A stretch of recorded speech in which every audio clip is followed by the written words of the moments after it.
Даңқты палуан Жақсылық Үшкемпіровтің Мәскеуде өткен Олимпиадада жеңіс тұғырына көтерілгеніне биыл 35 жыл толып отыр. Атаңызға айналған қазақ палуанның құрметіне арналған республикалық командалық біріншілік Ақтөбеде өтуде.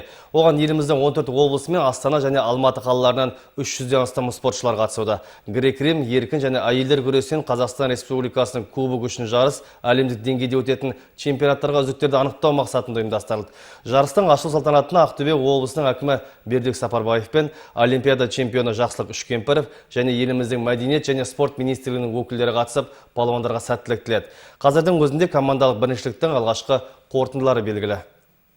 Қаламыздағы Қоныс спорт сарайында басталған республикалық командалық біріншіліктің ресми ашылу салтанаты өтті. Ақтөбе облысының әкімі Бердібек Сапарбаев пен грек-рим күресінен тұңғыш әлем чемпионы Жақсылық Үшкемпіров және мәдениет және спорт министрлігінің өкілдері жарысқа қатысушыларға сәттілік тіледі. Сондай-ақ облыс әкімі мұндай ауқымды спорттық шараның Ақтөбеде өтуіне мүмкіндік жасаған тиісті министрлікке алғысын айтып, жарыстың маңыздылығына тоқталды. Қазақтан шыққан бірінші тұңғыш олимпиада чемпионы, дүниежүзінің чемпионы, дүниежүзілік кубогының иегері Жақсылық Үшкемпіров. Өздеріңіз жақсы білесіздер, осыдан 35 жыл бұрын дүниежүзі әлемде қазақ деген мемлекет бар екенін сонда сезді, осы Жақсылық ағамыздың арқасында. Міне енді осы ағамыз бастаған Қазақстанның балуандары қазір Қазақстанның туын арғарай желбіретіп келе жатыр.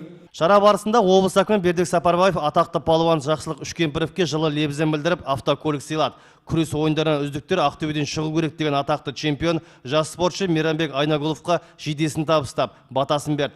Жақсылық Үшкемпіров ақтөбелік палуанды өзінің ізбасар санайтынын да айтты. Мені менде де сіздер сияқтымын.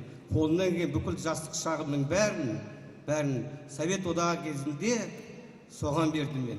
Міне менің жастарға тілейтінім, ертең алдымызда үлкен олимпиада ойыны келе жатыр. Соған сендер де мен сияқты олимпиаданың чемпионы болыңдар деп тілеймін. Міне біздің тілегіміз сол. Қаншама миллиондаған жанкүйерлер бар. Оның бәрі сендердің тілеулерін тілейді. Сондықтан да сендер ертең спортпен айланысқаннан кейін сол шыңға шығуларың керек. Қарашаның 4 мен 8 аралығында өтетін командалық біріншілікке еліміздің барлық облыстары мен Астана және Алматы қалаларынан 300-ден астам спортшылар қатысуда. Жарыстың алғашқы 2 күні грек-рим күресіне арналып, қазірдің өзінде жеңімпаз командалар анықталды. Бірінші орын оңтүстік Қазақстан облысына бұйырса, ақтөбелік спортшылар 2-ші орынға ие болды. Ал 3-ші орын Қарағанды облысынан келген палуандардың үлесіне тиді. Ал әйелдер күресі бойынша Астана, Алматы қалалары мен Алматы облысының командалары алда келеді. Қазақстан Республикасының кубогы біздің өңірдегі қыздар күресінің жалпы күрестің дамуын іріктеу қай жағдайда екенін білетініміз насенкі дейміз, бетпе-бет кездесетін командалық есептерін анықтау. Қай облыс қандай дәрежеде екенін көреміз. Жарыс жексенбіге дейін жалғасады. Жеңімпаз командалар ұйымдастырушылар тарапынан кубок пен түрлі сыйлықтарға ие болмақ. Кейін үздік палуандар іріктеліп, халықаралық және әлемдік деңгейде өтетін чемпионаттарда өнер көрсететін болады. Анурбек Мырзатайұлы, Айнадин Молдабеков, Қазақстан, Ақтөбе.